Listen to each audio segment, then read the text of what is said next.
अस्सलाम वालेकुम स्टूडेंट, मेरी आवाज़ आ रही है आप लोगों को?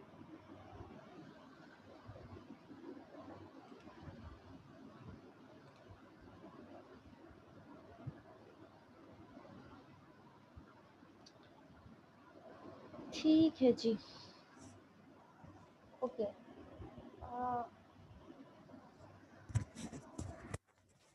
आप सबके मैंने जो है वो असाइनमेंट और क्विज़ेस के मार्क्स अपलोड कर दिए हैं।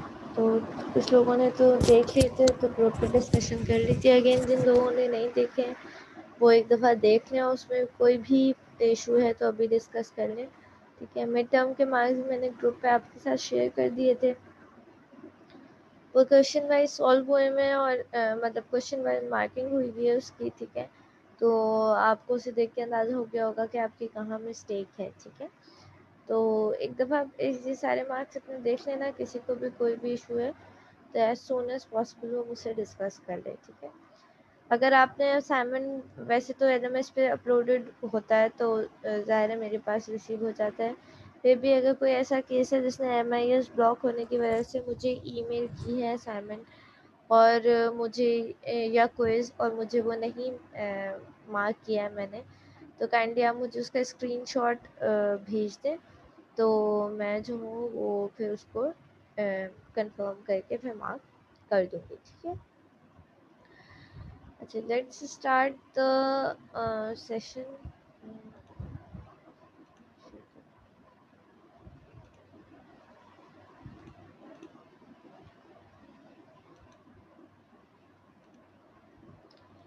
ओके, अभी तक हमने जो है वो मुख्तलिफ़ किस्म के हम जो कोर्स का हमारा फ़्लो था वो कुछ इस तरीके से था कि पहले हमने बीजेटीज़ और मॉसफेट की इंटरनल कॉन्फ़िगरेशंस देखी कि भाई बीजेटीज़ किस तरीके से काम करते हैं। ठीक है, मॉसफेट्स किस तरीके से काम करते हैं एंड सो ऑन। ठीक है, फिर हमने जो है उसके थ्रू सर्किट डिज़ाइन करना शुरू किए, मुख्तलिफ़ कॉन्फ़िगरेशंस में उनको यूज़ किया। ठीक है, फिर हमने मुख्तलिफ़ कॉन्फ़िगरेशंस में यूज़ करके उसके एम्पलीफायर्स डिज़ाइन किए। ठीक है, देन अगेन ये सारा काम बीजेटी के लिए करने के बाद हमने देन ये सारा काम जो है वो मॉसफेट्स के लिए किया। हमने उसका रिस्पॉन्स देखा कि मॉसफेट का कैसा रिस्पॉन्स होता है, बीजेटी का कैसा रिस्पॉन्स होता है। ठीक है, so the moral of the story is कि फिर हमने जो है वो डिफरेंट काइंड ऑफ एम्पलीफायर्स देखे जिसमें कुछ वोल्टेज एम्पलीफायर्स भी थे और कुछ करंट एम्पलीफायर्स भी थे। आपने देखा कि किस तरीके से इनपुट का वोल्टेज आउटपुट में एम्पलीफाई हो जाता है और किस तरीके से करंट एम्पलीफाई हो जाता है। ठीक है, अच्छा देन मूव ऑन। फिर हमने जो है वो एक से ज़्यादा मॉसफेट्स को आपस में कनेक्ट किया। हमने उसकी कैस्कोडिंग देखी कि हम जब एक से ज़्यादा मॉसफेट जो है वो आपस में कनेक्ट किए जाते हैं तो उसका रिस्पॉन्स किस तरीके से होता है। ठीक है, हमने जो है वो इस तरीके से फिर उसकी कैटेगरीज भी देखी कि भाई क्लास ए कैटेगरी क्या होती है, रिस्पॉन्स क्या होती है, क्लास बी क्या होती है, क्लास सी। ठीक है, अच्छा जी, इसी तरीके से अब हम आज बात करते हैं फीडबैक टोपोलॉजीज़ की। ठीक है, अभी तक जो हमने एम्पलीफायर्स देखे हैं, सही है, हमने उसमें दो तरीके के एम्पलीफायर्स देखे हैं, या तो वो वोल्टेज एम्पलीफायर्स होते हैं या तो वो करंट एम्पलीफायर होते हैं। या मतलब हम वोल्टेज एम्पलीफिकेशन के लिए हम एम्पलीफायर्स यूज़ कर रहे होते हैं या हम करंट एम्पलीफिकेशन के लिए एम्पलीफायर्स यूज़ कर रहे होते हैं। ठीक है, अच्छा बेस्ड ऑन दिस फिनोमेना हमारे पास जो कैटेगरीज बनती हैं वो चार कैटेगरीज बनती हैं। ठीक है, सबसे हम वन बाय वन इन सारी कैटेगरीज को डिस्कस करते हैं कि ये चार कैटेगरीज बेसिकली हैं क्या। ठीक है, सबसे पहले बात करते हैं वोल्टेज एम्पलीफायर की। ठीक है, वोल्टेज एम्पलीफायर्स क्या होते हैं? वोल्टेज एम्पलीफायर्स वो होते हैं कि उसे कहा जाता है वोल्टेज एम्पलीफायर जहाँ पे आप इनपुट पे भी वोल्टेजेस दे रहे हो। ठीक है, और आपको आउटपुट पे भी वोल्टेजेस मतलब आउटपुट भी इन टर्म्स ऑफ वोल्टेजेस आप ले रहे हो। ठीक है, जहाँ आपके पास इनपुट वोल्ट्स को आप एम्पलीफायर करवाना चाह रहे हो आउटपुट वोल्ट्स में। ठीक है, तो बेसिकली इस तरह के जो हमारे एम्पलीफायर्स होते हैं उनको क्या कहा जाता है? उनको कहा जाता है वोल्टेज कंट्रोल वोल्टेज सोर्स। ठीक है, वोल्टेज कंट्रोल्ड वोल्टेज सोर्स, क्योंकि हमारा इनपुट भी in the form of voltages है और हमारा आउटपुट भी in the form of voltages है। तो these kind of amplifiers are called voltage control voltage source amplifiers, ठीक है। अच्छा, इन एम्पलीफायर की कैरेक्टरिस्टिक्स क्या होती है? इन एम्पलीफायर की कैरेक्टरिस्टिक ये होती है कि इस केस में आपके पास voltage control voltage source amplifiers में जो है वो आपके पास इनपुट रेजिस्टेंस जो होती है, ठीक है, उसको बहुत ज़्यादा हाई होना चाहिए और आउटपुट रेजिस्टेंस को लो होना चाहिए, ठीक है। In these amplifiers, input resistance should be high and the output resistance should be low. Output resistance लो होने की वजह क्या है कि भाई आप हम चाहते हैं कि हमारे पास मैक्सिमम गेन लोड पे ट्रांसमिट हो जाए, ठीक है। अच्छा, इसका सर्किट किस तरीके से होता है इसको? अच्छा, because we are taking feedback from it, ठीक है, हम फीडबैक सर्किट्स की बात करें और हम फीडबैक सर्किट की जब बात कर रहे हैं तो जाहिर है जब हमारे पास इनपुट भी जो है वो वोल्टेजेस है, आउटपुट भी जो है वो वोल्टेजेस है, तो ऑब्वियसली जो हमारा फीडबैक है वो भी इन टर्म्स ऑफ वोल्टेजेस होगा, ठीक है। तो हम क्या करेंगे बेसिकली जो है वो हमारे पास जो सर्किट बनेगा, अगर उसकी मैं ब्लॉक डायग्राम आपको दिखाना चाहूँ तो कुछ इस तरीके का हमारे पास सर्किट बनेगा, फीडबैक सर्किट, ठीक है। फीडबैक सर्किट क्या बनेगा? इनपुट पे हमने सोर्स दी हुई है, वोल्टेज सप्लाई दी हुई है, जो वोल्टेज सप्लाई आपके पास बेसिकली कहाँ जा रही है? बेसिक वोल्टेज एम्पलीफायर में जा रही है, ठीक है। अगेन फिर हमने आउटपुट पे भी वी नॉट कैलकुलेट किया हुआ है, एज यू कैन सी एक लोड रेजिस्टर लगा के वी नॉट लिया हुआ है, ठीक है। और feedback network in terms of voltages, feedback network लिया हुआ है जो कि इन टर्म्स ऑफ वोल्टेजेस है।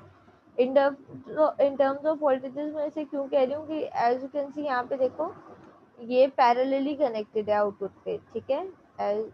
ये देखो इस पॉइंट पे जिस तरीके से हम अपना वोल्ट मीटर कनेक्ट करते हैं उसी तरीके से ये पैरेलली कनेक्टेड है। इसका मतलब जो भी वी नॉट आ रहा होगा वो, जो भी यहाँ पे वी नॉट आ रहा होगा वही यहाँ पे, मतलब जो भी आउटपुट वोल्टेजेस आ रहे होंगे वो एज इट इज़ आपके पास इस फीडबैक पे आ रहे होंगे और फिर अगेन ये फीडबैक आपके पास as a input add up हो रहा होगा आपके इनपुट में, ठीक है। और अब ऑब्वियसली ये लूप जो है वो इस तरीके से चलता रहेगा, ठीक है। इस इस टोपोलॉजी को, जो ये फीडबैक टोपोलॉजी यूज़ की गई है, इस टोपोलॉजी को voltage mixing voltage sampling topology भी कहा जाता है, ठीक है। This topology is also called voltage mixing voltage sampling topology, ठीक है। अच्छा, क्योंकि हमारे पास इनपुट पे आप देख सकते हो इनपुट पे जो आपका फीडबैक है वो इनपुट के साथ किस तरीके से कनेक्टेड है? आपके पास इनपुट के साथ वो सीरीज में कनेक्टेड है। आउटपुट के साथ आपका फीडबैक किस तरीके से कनेक्टेड है? आउटपुट के साथ आपका फीडबैक जो है वो पैरेलल में कनेक्टेड है, ठीक है। अच्छा, ये जो टोपोलॉजी है, ये जो कॉन्फ़िगरेशन है, ये खाली आपके मतलब इसका जो यूज़ है वो क्या है बेसिकली कि ये हमारे वोल्टेज गेन को क्या कर रही होगी? स्टेबलाइज कर रही होगी, ठीक है। और इस कॉन्फ़िगरेशन की वजह से इसकी जो इनपुट रेजिस्टेंस होगी वो हाई होगी, ठीक है। This topology are used to stabilize the voltage gain, ठीक है। अच्छा जी, अब इसकी इनपुट रेजिस्टेंस किस तरीके से हाई हो रही होगी, ठीक है। इनपुट रेजिस्टेंस क्यों, ऐसी क्या वजह है कि आपके पास इनपुट रेजिस्टेंस हाई हो रही होगी? मैंने कहा भाई इसकी आउटपुट रेजिस्टेंस लो होगी, इनपुट रेजिस्टेंस हाई होगी इस टोपोलॉजी की वजह से। ओके ओके, उसकी क्या वजह है? उस और ये इनपुट पे जो है वो सीरीज में कनेक्ट होने का और आउटपुट से पैरेलल में कनेक्ट होने का क्या वजह है?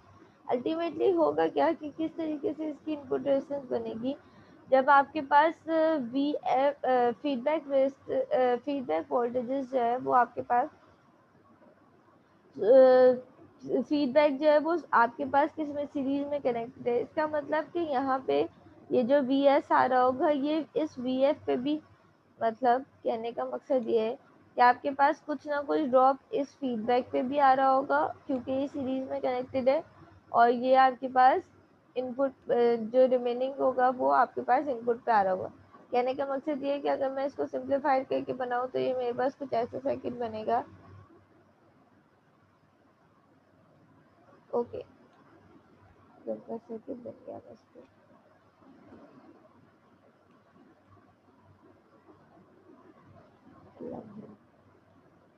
अच्छा जी, okay, this is your V S, ठीक है। This is your first suppose हम ये कह रहे हैं हमारे पास इनपुट वोल्टेजेस हैं, ठीक है, और this is your V F, ठीक है। तो because of this series circuit, इधर सीरीज कनेक्शन, ऑब्वियसली आपके पास इस वी एफ पे जो है वो यहाँ पे ड्रॉप आ रहा होगा कुछ ना कुछ, ठीक है। बिकॉज ऑफ दिस ड्रॉप, ठीक है, आपके पास जो ये इनपुट वोल्टेजेस हैं ये कम होंगे, ठीक है। जाहिर है अगर मैं ये फीडबैक ना लगाती तो जितना बी एस होता वो पूरा का पूरा वी आई पे जा रहा होता, ठीक है। लेकिन जब मैंने फीडबैक लगा दिया तो इस वी एफ पे ड्रॉप आ रहा है, इस वी एफ पे ड्रॉप होने की वजह से आपके पास वी आई जो है वो रिड्यूस हो जाएगा, ठीक है। और ये जैसे ही वी आई रिड्यूस होगा अल्टीमेटली आपका करंट भी रिड्यूस होगा, ठीक है। जैसे जैसे आपका वी आई रिड्यूस होगा वैसे वैसे आपका करंट भी क्या होगा, रिड्यूस होगा, ठीक है। और उस करंट रिड्यूस होने की वजह से वी और आई क्या होते हैं, according to the Ohm's law V और आई आपके डायरेक्टली प्रोपोर्शनल होते हैं, ठीक है। तो जैसे जैसे आपके पास वोल्टेजेस कम होंगे आप वैसे ही आपके पास डायरेक्ट करंट कम करंट फ्लो करेगा, और उस कम करंट के फ्लो होने की वजह से आपके पास क्या हो जाएगी, रेजिस्टेंस हाई हो जाएगी, क्योंकि रेजिस्टेंस और करंट का क्या होता है, इनवर्स रिलेशन होता है, ठीक है।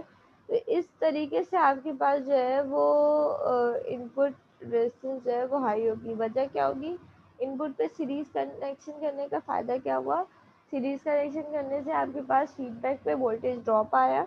उस फीडबैक पे वोल्टेज ड्रॉप आने की वजह से आपके पास क्या हुआ कि फीडबैक पे वोल्टेज ड्रॉप होने की वजह से आपके पास वी आई रिड्यूस हुआ, और जैसे जैसे वी आई रिड्यूस हुआ वैसे ही आपका करंट रिड्यूस होगा, और करंट रिड्यूस होने की वजह से आपके पास वोल्टेज ओ सॉरी रेजिस्टेंस क्या हो जाएगी, रेजिस्टेंस इंक्रीज हो जाएगी, ठीक है। अच्छा जी, तो इस वजह से जो है वो इस टोपोलॉजी में जो है वो आपका क्या होता है, इस टोपोलॉजी में आपके पास इनपुट रेजिस्टेंस हाई होती है, ठीक है। अच्छा जी, इसका सर्किट जो है जो नीचे आपके पास डिस्कस किया गया, ठीक है। ये तो आपके पास सिंपली ब्लॉक डायग्राम दी हुई थी, अब इस वोल्टेज एम्पलीफायर में कुछ भी हो सकता है, ठीक है। This is your block diagram, ठीक है, फीडबैक वोल्टेज एम्पलीफायर की, and this is the circuit diagram, ठीक है। अब ये फीडबैक वोल्टेज एम्पलीफायर दो तरीके से डिज़ाइन हो सकते हैं। एक हम डिज़ाइन कर सकते हैं ओपैम्प बेस्ड से, ठीक है, और एक जो है वो हम डिज़ाइन कर सकते हैं कैस्केडेड सर्किट से, ठीक है। अब ओपैम्प बेस्ड जो सर्किट है वो सर्किट नंबर ए है, ठीक है। होपफुली आप लोगों ने ये सर्किट्स अभी ये ओपैम्प्स जो है वो अभी आप लीका में पढ़ोगे जाके, ठीक है। नेक्स्ट कोर्स जो आपका होगा लीका उसमें आप जाके पढ़ोगे, बट फॉर द टाइम भी वी कैन से कि भाई इतना तो ये समझ में आ रहा होगा कि ये ओपैम्प बेसिकली ओपैम्प क्या होता है कि एम्पलीफायर्स होते हैं, ऑपरेशनल एम्पलीफायर्स को बेसिकली ओपैम्प कहा जाता है, ठीक है। तो ये आईसीज होती हैं ऑपरेशनल एम्पलीफायर्स की, जो बहुत सारे जो है वो मॉसफेट्स या बीजीटी मतलब बहुत सारे ट्रांजिस्टर्स से मिलके बने होते हैं ओपैम्प्स, ठीक है। अच्छा जी, तो पहले वाली सर्किट में क्या किया हुआ है, op-amp based circuit voltage amplifier का सर्किट बनाया हुआ है। एज यू कैन सी कि आउटपुट से एक फीडबैक जा रहा है जो कि आपके पास इनपुट पे जा रहा है। यहाँ पे दो ओपैम्प के दो इनपुट होते हैं, एक पॉजिटिव इनपुट होता है, एक नेगेटिव इनपुट होता है, ठीक है। तो एज यू कैन सी यहाँ पे आपके पास फीडबैक नेगेटिव इनपुट में जा रहा है, ठीक है। ऑब्वियसली ये ज़्यादा डिटेल में आपने पढ़ा नहीं है, तो फिलहाल इतना ही समझना आपके लिए काफ़ी है कि ये काम किस तरीके से कर रहा है, ठीक है। अगेन जो दूसरी टोपोलॉजी यूज़ की गई है, दूसरी टेक्निक यूज़ की गई है, that is of what, that is of using MOSFET, ठीक है। दो मॉसफेट्स हैं जो आपके पास कैस्कोड किए हुए हैं, ठीक है। पहला मॉसफेट जो है वो आपके पास कॉमन गेट कॉन्फ़िगरेशन में यूज़ हुआ हुआ है, और दूसरा मॉसफेट जो है वो आपके पास कॉमन सोर्स कॉन्फ़िगरेशन में यूज़ किया गया है, ठीक है। एंड आप देख सकते हैं कि जो आपके पास आउटपुट है, ठीक है, उससे एक रजिस्टर आपके पास इनपुट पे आ रहा है विच शोइंग दैट जब भी आपके पास आउटपुट थ्रू एनी लिंक जो है वो इनपुट पे रिकनेक्ट हो रहा हो, और आउटपुट पे जो है वो इनपुट पे जो है वो पिछला आउटपुट का जो इफेक्ट है वो इंक्लूड हो रहा हो, तो उन सर्किट्स को आप फीडबैक सर्किट्स कहते हैं, ठीक है। तो यहाँ भी आप देख सकते हैं कि आपके पास आउटपुट से जो R2 है वो बेसिकली कहाँ जा रहा है, वो इनपुट पे जा रहा है R1 पे। मैं सर्किट नंबर बी की बात कर रही हूँ, ठीक है। तो इस तरीके से हम वोल्टेज कंट्रोल वोल्टेज सोर्स या जिसे हम वोल्टेज एम्पलीफायर्स कहते हैं वो डिज़ाइन कर सकते हैं, ठीक है। Second topology is your current amplifiers, ठीक है। करंट एम्पलीफायर्स में क्या होता है, करंट एम्पलीफायर में आपके पास इनपुट भी in the form of current होता है और आउटपुट भी आपके पास in the form of current होता है, ठीक है। हम इनपुट पे भी करंट मेजर कर रहे होते हैं और आउटपुट पे भी हम करंट मेजर कर रहे होते हैं, ठीक है। तो इस तरह से इस तरह के सर्किट्स को जो है वो क्या कहा जाता है, इस तरह के सर्किट्स को आपके पास current mixing current sampling circuits कहा जाता है, ठीक है। क्या कहा जाता है, current mixing current sampling circuits कहा जाता है, ठीक है। इसकी ब्लॉक डायग्राम किस तरीके से, अब यहाँ पे देखो उल्टा काम किया हुआ है। यहाँ पे अब इनपुट पे जो है वो क्या लगाया हुआ है, इनपुट पे आपके पास पैरेलल कनेक्शन दिया हुआ है और आउटपुट पे आपके पास क्या दिया हुआ है, सीरीज कनेक्शन दिया हुआ है, ठीक है। इनपुट पे आपके पास पैरेलल कनेक्शन दिया हुआ है और आउटपुट पे आपके पास सीरीज कनेक्शन दिया हुआ है, ठीक है। करंट एम्पलीफायर्स का क्राइटेरिया क्या होता है, करंट एम्पलीफायर का क्राइटेरिया क्या होता है कि हम ये चाहते हैं कि भाई इस केस में हमारे पास इनपुट रेजिस्टेंस लो हो, ठीक है, इनपुट रेजिस्टेंस लो हो और आउटपुट रेजिस्टेंस जो है वो आपके पास हाई हो, ठीक है। इनपुट रेजिस्टेंस लो हो, ठीक है। पहले वाले केस में क्या था, इनपुट हाई थी और आउटपुट लो थी। इस केस में हम रिवर्स टोपोलॉजी चाह रहे हैं। हम ये कह रहे हैं कि भाई आपके पास इनपुट जो है वो लो होना चाहिए, इनपुट रेजिस्टेंस, और आउटपुट रेजिस्टेंस आपकी हाई होनी चाहिए, ठीक है। तो इस तरीके से we can design a current control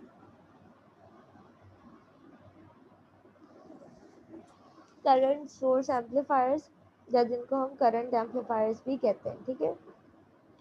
इसका सर्किट जो आपके पास डिस्कस किया गया, इसका सर्किट भी यहाँ पे दो मॉसफेट्स को यूज़ किया गया है। अगेन यहाँ पे जो पहला मॉसफेट है Q1 है वो कॉमन गेट कॉन्फ़िगरेशन में यूज़ किया गया है और आपके पास दूसरा मॉसफेट जो है वो कॉमन सोर्स कॉन्फ़िगरेशन में यूज़ किया गया है, ठीक है। यहाँ पे एक फीडबैक सर्किट लगाया है, ये जो रजिस्टर है RF और RM, वो बेसिकली क्या काम कर रहे हैं, वो दोनों बेसिकली आपके पास इनपुट को आउटपुट से कनेक्ट कर रहे हैं, ठीक है। अच्छा जी, द थर्ड टोपोलॉजी इज, जो थर्ड आपके पास कैटेगरी है वो क्या है, that is transconductance amplifiers, ठीक है। ट्रांस कंडक्टेंस एम्पलीफायर में क्या होता है, ट्रांस कंडक्टेंस एम्पलीफायर में ये होता है कि हम इनपुट पे जो है वो वोल्टेज दे रहे होते हैं और आउटपुट से हम current output in the form of current ले रहे होते हैं, ठीक है। ये कौन सा एम्पलीफायर है, ट्रांस कंडक्टेंस एम्पलीफायर, जहाँ इनपुट पे आपके पास वोल्टेजेस हो और आउटपुट पे आपके पास क्या हो, आउटपुट पे आपके पास करंट हो, ठीक है। तो इन दैट केस आपके पास क्या होगा, इन दैट केस आपके पास इस टोपोलॉजी को voltage mixing current sampling topology भी कहा जाता है, ठीक है। यहाँ पे हमारे पास रिक्वायरमेंट क्या होती है, यहाँ पे हमारे पास रिक्वायरमेंट ये होती है कि हमारे पास इनपुट रेजिस्टेंस भी हाई हो और हमारे पास आउटपुट रेजिस्टेंस भी हाई होने चाहिए इन दिस टोपोलॉजी, ठीक है। और इसकी ब्लॉक डायग्राम किस तरीके से, अब क्योंकि हमें इनपुट पे वोल्टेजेस लेना है, तो इनपुट पे वोल्टेजेस के लिए हमने क्या देखा था कि भाई जब फीडबैक इनपुट पे कनेक्टेड होता है फॉर द वोल्टेजेस, तो हम यहाँ पे क्या कनेक्शन कर रहे होते हैं, सीरीज कनेक्शन कर रहे होते हैं। और जब output in the form of current चाहिए और आउटपुट पे करंट लेने के लिए हम क्या कर रहे होते हैं, आउटपुट पे इन the form of series feedback का सीरीज कनेक्शन करते हैं। ये बेसिकली अगर नोटिस करो तो ये इन दोनों का मिक्सचर है, ठीक है। यहाँ पे देखो आपके पास क्या था, आउटपुट पे जब आउटपुट पे आप करंट ले रहे थे तो आपने सीरीज में कनेक्ट किया था, तो ट्रांस कंडक्टेंस में भी हम आउटपुट पे जब करंट ले रहे होंगे तो सीरीज में कनेक्ट करेंगे। और फर्स्ट वाली एग्जांपल पे जब इनपुट पे हम वोल्टेजेस ले रहे थे तो हमने इनपुट पे फीडबैक भी सीरीज में कनेक्ट किया था। तो transconductance is basically a mixture of voltage amplifier and current amplifier, and as you can see कि यहाँ पे इनपुट भी सीरीज में कनेक्टेड है और आउटपुट भी सीरीज में कनेक्टेड है, ठीक है। These circuit can also be designed using op-amp MOSFET, ठीक है। हम op-amp और MOSFET op-amp से यूज़ करके भी इसको जो है वो बना सकते हैं, ठीक है। और हम उसको MOSFET को यूज़ करके भी डिज़ाइन कर सकते हैं, ठीक है।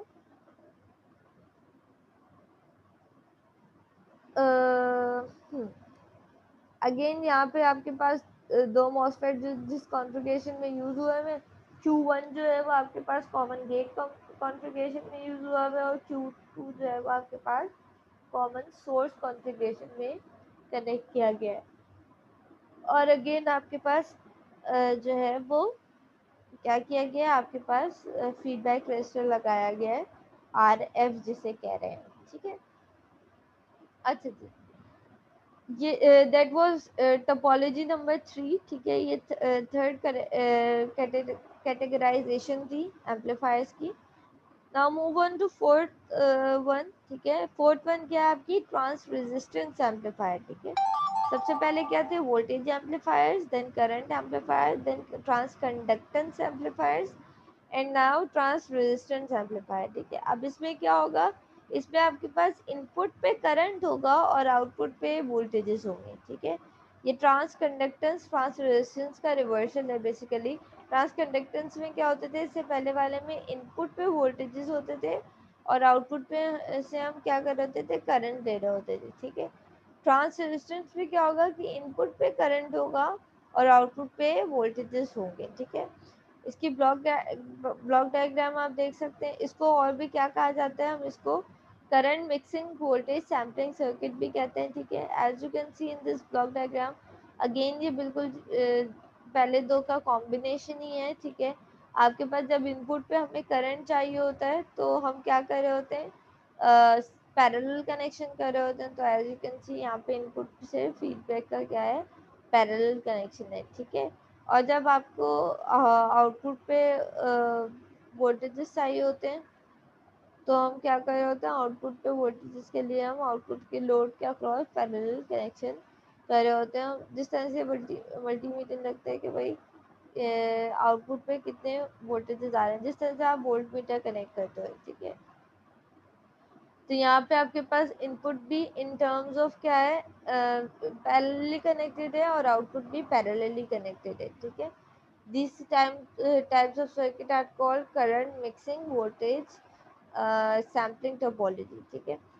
इसको डिज़ाइन करने के तीन तरीके हैं, एक ओपैम्प बेस दिया हुआ है आपके पास, एक मॉसफेट बेस दिया गया और एक बीजेटी बेस दिया गया। अगेन तीनों को यूज़ करने के अपने अपने रीजंस हैं, ठीक है। और तो ये तीन तरीके से ये आपके पास डिज़ाइन किए जा सकते हैं, ठीक है। इसकी करेक्टरिस्टिक्स क्या होती है, अब यहाँ पे इनपुट पे करंट और आउटपुट पे वोल्टेज बनाने के लिए हमें क्या करना पड़ता है कि हमारा जो एम्पलीफायर है उसकी इनपुट रेजिस्टेंस भी लो होनी चाहिए, ठीक है। और आउटपुट रेजिस्टेंस भी लो होना चाहिए, ठीक है। क्योंकि हम इनपुट से करंट ले रहे हैं और जब इनपुट से करंट ले रहे होते हैं तो हमारी रिक्वायरमेंट क्या होती है कि इनपुट रेजिस्टेंस लो हो, ठीक है। और जब आउटपुट से वोल्टेजेस ले रहे हैं और आउटपुट से वोल्टेजेस के लिए भी हमारी रिक्वायरमेंट क्या होती है कि आपके पास क्या हो, आउटपुट रेजिस्टेंस भी, जब आउटपुट से वोल्टेज दे रहा होता है तो हम चाहते हैं आउटपुट रेजिस्टेंस भी लो हो ताकि आपके पास वोल्टेज ड्रॉप ज़्यादा ना आए, ठीक है। तो that was four topologies, different topologies जो एम्पलीफायर्स में यूज होती हैं। Number one is voltage amplifiers, उसमें आपने देखा किस तरीके से उसकी ब्लॉक डायग्राम होती है। फीडबैक सर्किट्स किस तरीके से डिफाइन किए जाते हैं. Number two is current amplifiers, number third is current transconductance amplifiers, and number four is transresistance amplifier. ठीक है, तो ये चार कैटेगरीज है. इस सबकी ब्लॉक डायग्राम देख लेना. ठीक है, अच्छा जी, यहाँ तक किसी को कोई इशू है तो मुझसे पूछ लें. Any question till now? अच्छा, दिस इज चैप्टर नंबर 10. ठीक है, तो काइंडली आप पेज नंबर जो है वो नोट डाउन कर लो, फिर आप लोगों को ताकि इशू ना हो जब आप सेल्फ स्टडी करो.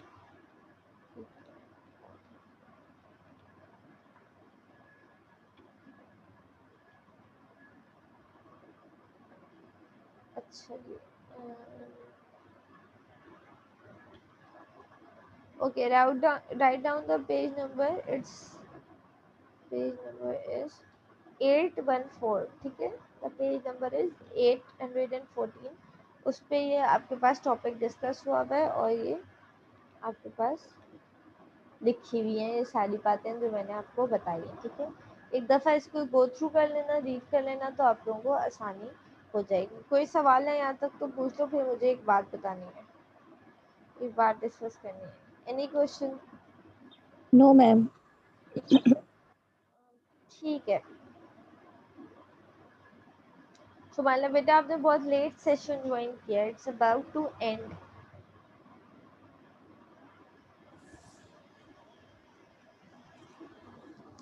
अच्छा जी, अब एक छोटी सी बात ये थी कि आप लोगों का असाइनमेंट 3 की जो डेडलाइन है वो मंडे को है. ठीक है, पॉसिबल है तो अगर आप लोगों ने, ठीक है, अगर आप लोगों ने असाइनमेंट कर लिया तो काइंडली आप उसे as soon as possible check submit कर दो ताकि मैं उसे चेक कर लूँ. ठीक है, अच्छा जी, एक छोटी सी चीज़ थी, मैं आप लोगों को एक सीईपी देना चाह रही हूँ. ठीक है, सीईपी के लिए परेशान नहीं होना. आई नो आप लोग बहुत ज़्यादा ओवरलोडेड हो, काम आपके पास end of the semester obviously workload ज़्यादा होता है, सबके पास ज़्यादा होता है. ठीक है, तो I can totally understand this. तो मैं आप लोगों को एक सीईपी दे रही हूँ, लेकिन मैं उस सीईपी को सॉल्व करने का आपको तरीका भी बता रही हूँ. इट्स वेरी ईजी, आपको कुछ करना नहीं होगा, बस मुझे जो है वो लिख के आपको सबमिट करवाना होगा. ठीक है, मैं आज अपलोड करूँगी और मैं कल की डेडलाइन दूँगी. It's very easy. करना क्या है सीईपी में, करना ये है कि मैं आपको सीईपी का क्वेश्चन दूँगी, आपको ये एग्जाम्पल नंबर 10.2 जो आपके पास लिखी गई, ठीक है, अपने पास लिख लो. एग्जाम्पल नंबर 10.2 जो लिखी हुई है, अकॉर्डिंग टू दैट क्वेश्चन मैं आपको सीईपी में क्वेश्चन बना के दूँगी.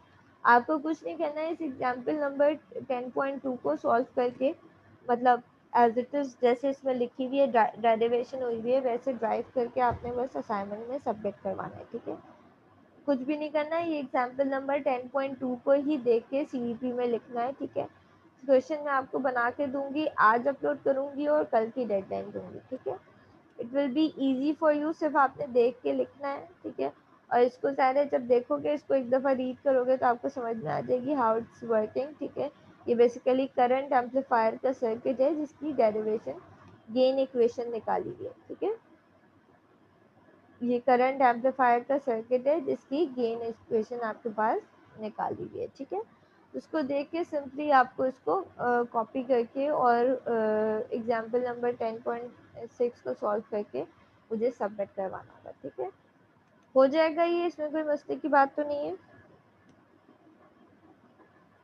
No ma'am. मैम हमारा सीएलओ क्विज कब होगा फिर? चलो, कुछ तो मंडे को आप लोगों ने कहा है ना, मैंने तो वीकेंड पे बोला था, लेकिन आप लोग कहते हैं वीकेंड पे फाइनल लैब्स हैं या कुछ है, तो फिर मंडे मैम को. सैटरडे को ईसीडी किए और तो संडे को डीएलएफ किए, दोनों हाँ, दिन हमारे वो हैं. हाँ, तो हम मंडे को स्केड्यूल कर लेंगे ना. मंडे को जो हमारा सेशन टाइम होता है, जो जिस टाइम में हमारी क्लास होती है, उसी टाइम में हम क्लास नहीं लेंगे, हम क्विज कर लेंगे. ठीक है, ठीक है मैम. तो मैम आप हमें एटलीस्ट हमारे सीएलओ के मार्क्स तो बता दें कम से कम. मैं जब भी आपको ये सीईपी दे रही हूँ, ठीक है, तो जब आप लोग ये सीईपी सॉल्व करके सबमिट करवाओगे और असाइनमेंट 3 सबमिट करवाओगे, ठीक है, जब भी मैं कह रही हूँ असाइनमेंट 3 सबमिट करवा दो, उन दोनों को ऐड करके आपके पास CLO के मार्क्स बनेंगे ना, ठीक है। Okay okay ma'am. अच्छा जी, तो असाइनमेंट 3 जिसने सॉल्व कर लिया है, सुन मंडे तक सबमिट करना है, लेकिन मैं कह रही हूँ एज सुन एज पॉसिबल उसे सॉल्व करके सबमिट करवा लो। उसमें ज़्यादा मेरे ख्याल से मैंने ज़्यादातर तो एग्जाम्पल्स दी हुई हैं, 2 ही एक्सरसाइजेज है, तो उसमें ज़्यादा मेहनत नहीं लगेगी, एग्जाम्पल्स बुक की हैं और उस एग्जाम्पल्स को आप देख के सॉल्व कर रहे होगे तो आपको इतना इशू नहीं होगा। तो आप एक असाइनमेंट नंबर 3 सबमिट करवाओगे और जो CP मैं दूंगी वो सबमिट करवाओगे, तभी आपके CLO के मार्क्स ऑब्वियसली फाइनल हो पाएंगे, ठीक है। This CEP will be helpful to you. ज़ाहिर है ये CEP आपके पास एज असाइनमेंट ऐड होगा, और इसमें ऑब्वियसली क्योंकि मैं ये खुद ही आप लोगों को करवा रही हूँ, तो इसमें सिर्फ सबमिशन के मार्क्स होंगे, सॉल्व तो आप बुक से देख के करोगे, तो it will be helpful to you कि अगर आपके CLO में मार्क्स कम है, CLO 3 में काउंट होगा ये बेसिकली, ठीक है। तो अगर आपके पास CLO में मार्क्स कम होंगे आपके पास, तो वो एडअप हो जाएंगे, ठीक है। CLO 2 या 3 मुझे अभी कंफर्म नहीं है। CEP, ये वाला CEP किस में काउंट होगा, मैं CEP पे लिख के दे दूंगी कि वो कौन से वाले CLO में ऐड होंगे मार्क्स, ठीक है। क्लियर है यहाँ तक, कोई कहानी, कोई मसले मसाइल? No ma'am. Anyone else? ठीक है, इंशाल्लाह ताला फिर नेक्स्ट क्लास में मिलते हैं मंडे को, ठीक है। और फिर हम जो है वो मंडे को आपका अटेनमेंट क्विज होगा। अटेनमेंट क्विज में मैं तीनों CLO से क्वेश्चंस दूंगी, एक एक क्वेश्चन मैं तीनों CLO से दूंगी। आई रिकमेंड यू ऑल कि आप जो है वो तीनों वो क्विज सब जो है वो अटेम्प्ट कर दो, ठीक है। अटेम्प्ट करने में नुकसान नहीं है, अगर आपके पास तीनों में से किसी भी क्विज में मार्क्स कम होंगे तो मैं उसके थ्रू जो है वो मार्क्स आपके पास, जिस CLO में भी आपके पास मार्क्स कम होंगे या आप फेल हो रहे होंगे, तो उस CLO में मैं आपके वो मार्क्स ऐड अप कर दूंगी, ठीक है। तो आई रिकमेंड यू ऑल कि आप वो CLO अटेनमेंट क्विज जो है वो अटेम्प्ट करो, ऑल ऑफ यू, ठीक है, ऑन मंडे, ठीक है। मंडे को जो क्लास टाइमिंग होगी उसी में हम रखेंगे अटेनमेंट क्विज, ठीक है। अगेन मिड टर्म के मार्क्स में किसी को भी कोई इशू है और या असाइनमेंट और क्विज़ेस के मार्क्स में भी, तो मुझे मैसेज करके पहले ही बता दे, एंड में फिर नहीं बोलना। आज और कल में मुझे बता दो, मैं ये मसला है, ठीक है। आपके सिर्फ CEP के और असाइनमेंट 3 के मार्क्स रह जाएंगे, बाकी मैं मार्क्स आपको बता चुकी हूँ, ठीक है। तो उसमें कोई इशू है तो मुझे बता दो ताकि मैं उसमें करेक्शन कर दूँ।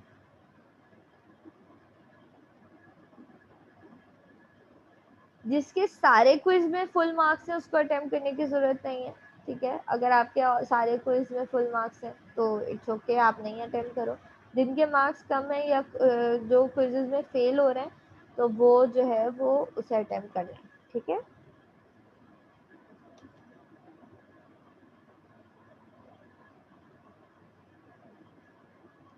चलो इंशाल्लाह, अल्लाह हाफिज़, मंडे को मुलाकात होती है फिर।